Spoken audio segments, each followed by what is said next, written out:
Support for Great Lakes Now update is provided by the Fred A. and Barbara M. Erb Family Foundation, the Joyce Foundation, the Ohio Byways Collection, Northeast Ohio Regional Sewer District, ArcelorMittal, the Generation Foundation, and by Cleveland Metro Parks. Great Lakes Now is a co-production of Detroit Public TV and WVIZ PBS Idea Stream.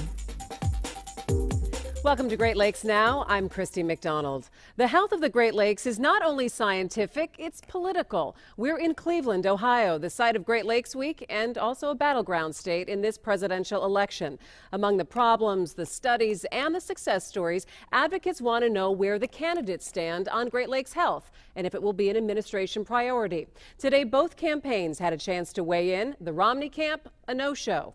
Only Carol Browner, formerly of the Obama administration, came. The president does understand the importance of the Great Lakes. He is from this region and I think has provided really important leadership and will continue to provide that leadership. Will President Obama be able to protect Great Lakes funding? The president each year in his budget thus far has protected and sought money for Great Lakes restoration. Obviously, this is going to be a very difficult conversation that the country is going to engage in, but I think it's fair to say when you look at his record, his commitment has been very, very strong. You know, how this issue gets resolved and how individual cuts or broad cuts are managed will be different depending on who wins this election. I mean, you know, people like to say elections matter. When it comes to an issue like this, elections really matter.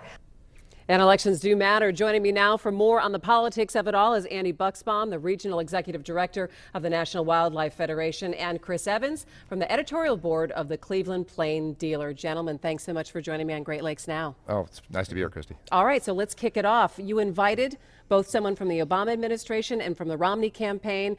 And Andy, the Romney campaign didn't show. Would you just chalk it up to logistics, or by not coming here and speaking at Great Lakes Week, is that actually speaking volumes?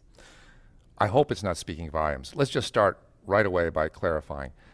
Democrats and Republicans, liberals and conservatives, everyone supports the Great Lakes. In our region, millions of people depend on the Great Lakes for drinking water, for recreation, for jobs, for their quality of life. And you'd have to be nuts to be a presidential candidate and not be concerned what people were thinking about in Ohio and Michigan. So we know that there is bipartisan support for the Great Lakes at every level. And that's what's given the Great Lakes progress so far. We've had enormous progress in cleaning up the Great Lakes in the last 4 years because of that bipartisan support and because of presidential leadership. So we hope that this doesn't signal anything about what Governor Romney's commitment to the Great Lakes. But the jury's out. We don't know what that commitment is. The jury is out, Chris, and I know you've been covering it, and the Romney campaign is all over Ohio. I mean, the ads are on television. Yeah, they're everywhere. Yeah. But what have you heard so far about where they stand on Great Lakes issues? Absolutely nothing. We had Ohio Treasurer Josh Mandel in for an endorsement interview last week, and his campaign has 3 priorities: jobs, jobs, jobs, and he's traveled the state shilling that. And he was talking about being in Toledo, and I asked him, well, I mean, you must have heard people worry about algal blooms, Asian carp, and the threat that they present to the economy up there. And he didn't know what I was talking about. I mean, he had never heard about it. Well, now we can't say that he speaks for the Romney campaign, but it could be indicative in what maybe perhaps the Republican Party is looking at here. Well, but again, I mean, even if Romney, I mean, he should be aware of it, or his handler should be aware of it, because I think it's one area where Obama is vulnerable. I mean, the way he's handled the Asian carp situation is deplorable. You know, I mean, he's appointed this carp czar, John Goss, who's a nice guy, but is basically an apologist for an administration that isn't doing anything. Well, the U.S. Army Corps of Engineers right now, they're doing this study, which is going to be done in about a year and change, right? Yes, but I mean, they've supposedly been working on this since 2009. So what have they been doing for 3 years? And we had a study that was presented. Andy, you would probably know. It was an international group. It was Canadian and as well as American stakeholders. They presented a study in February that showed how you could do the hydrological separation of the Mississippi and Great Lakes basins in a way that would actually enhance the Chicago sanitary and ship canal. And kind of change the thing. But when we're talking about doing a project like that, we're talking about money, and that the funds have to come from Congress, as well as the funding does for the Great Lakes Restoration Initiative. I want to talk about, and we talked about how many people actually support this. Let's go ahead and take a look at some numbers. A poll that Healing Our Waters did. Should the federal government continue its current funding for Great Lakes restoration? 72% of people in Ohio said yes, they should continue the funding. What I found interesting is if we go ahead and take a look at who made those votes, 63% were Republicans who said yes, let's continue the funding, and 79% Democrats. So you're really, it's a bipartisan issue here, especially in Ohio. It's hugely bipartisan, and Ohio is extremely committed. Lake Erie is the heart of much of Ohio, and the major cities are there. The people, the recreation is there, the boating industry is there.